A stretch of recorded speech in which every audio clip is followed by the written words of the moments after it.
chapter 14, you entitled it Not in My Neighborhood, and you talk about the armor of God, and of course the church, as we've talked about the armor of God in different ways, and that armor is so that we can take our stand against the devil's schemes, and so that his plans won't work where we're at. He has strategically positioned us. Yeah, the title of that came, I was watching TV, and I was watching the news, and they were doing this special on a group of people that had decided we've had enough dope, prostitution, and crime in our neighborhood. And the lady that got this going was just a wonderful, large, black, beautiful lady that just was, and she said to the camera, "Not in my neighborhood." And I thought, whoa, that's the deal. And I mean, I'm not even in her neighborhood, and I decided it should quit. You know, she was that determined and passionate about that thing. And so it's this posturing of these equipped, open for business, strategically placed people, that when Satan comes up against that, they don't give. When they have a chance to compromise, they don't compromise. They have a chance to lie, they don't lie. They have a chance to be promiscuous, they're not promiscuous. They not only block that from happening to themselves, they block an inroad from happening there. By resisting that one thing, they have blocked the destruction that would come from the ripple effect of that one thing. Well, I think that's so important. You point out the fact that the armor of God isn't simply for our protection, though it does protect us. It is also so much for the blocking of the inroads of the enemy in the world that we're in, with the people we're around. And it's a fantastic application of the armor of God. He hates truth, so truth is part of our armor. You know, he hates wholeness, so we have wholeness as part of our armor. You know, it's just go down the line. Each of these items are things that utterly defeat, that he cannot move against. He's a liar, he can't handle truth. The way you deal with the lie is to tell the truth. Once you know the truth, the power of the lie is gone. You know, I don't care how well you told it. and it's that idea. Here's someone, I'm sorry, that ain't gonna fly here. We're not gonna do that here. I'm not gonna go that way here. I'm not gonna have this conversation.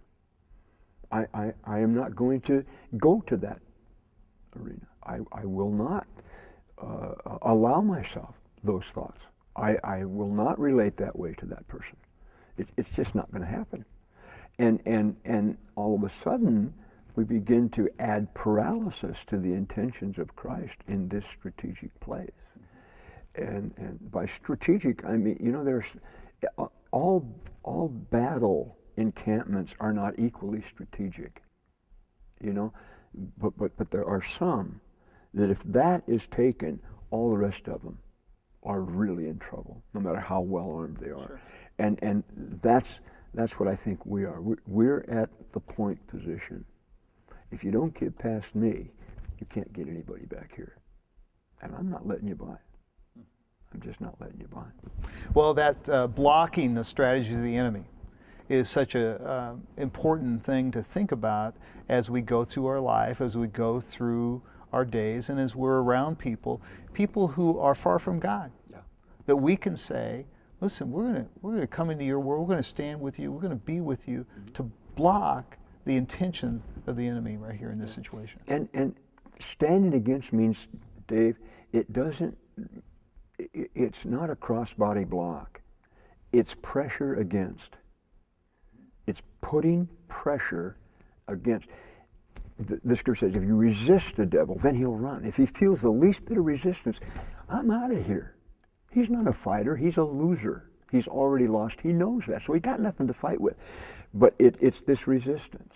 Just resist that a little bit, and you'll find that God is resisting that through you. You're the point of God's resistance there. It's not just you and what power you can muster.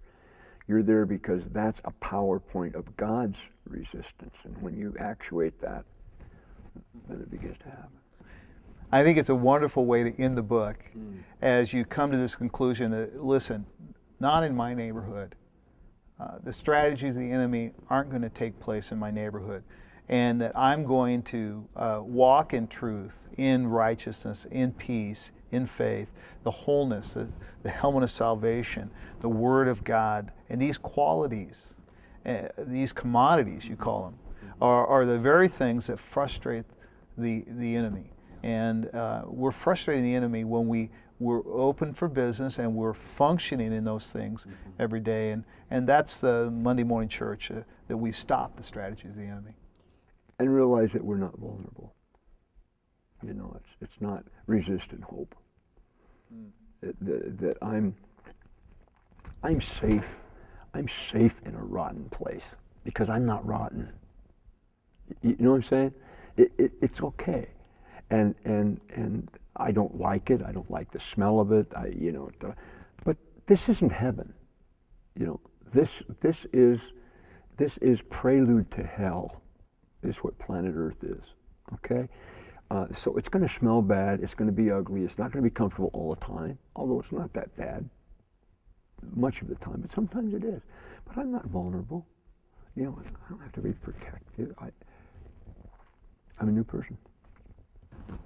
Jerry, you finished this book with an epilogue that's entitled God's Plan for You. Will you just take a minute and talk about God's plan for each and every one who are serious about being followers of Jesus Christ? Well, I think one thing that I'm wanting to say is, what if this is really true? What if this is really who we are?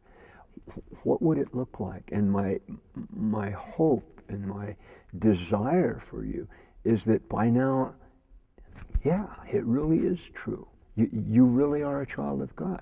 You really are in the process of transformation by the power of God. It's not just you lifting yourself by your bootstraps, that He really is present with you in your world.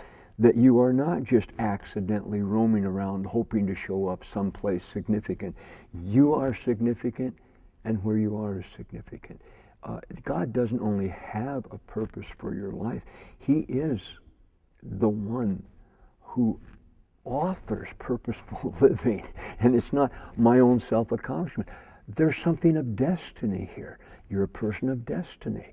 And it's His invitation to step into the destiny that I intended for you in the first place.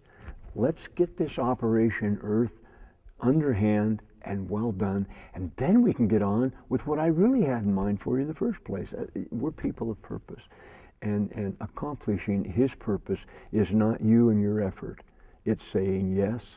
It's living in the constant awareness of His presence, and as we've said so many times, it's being open for business, not even the rest of your life today.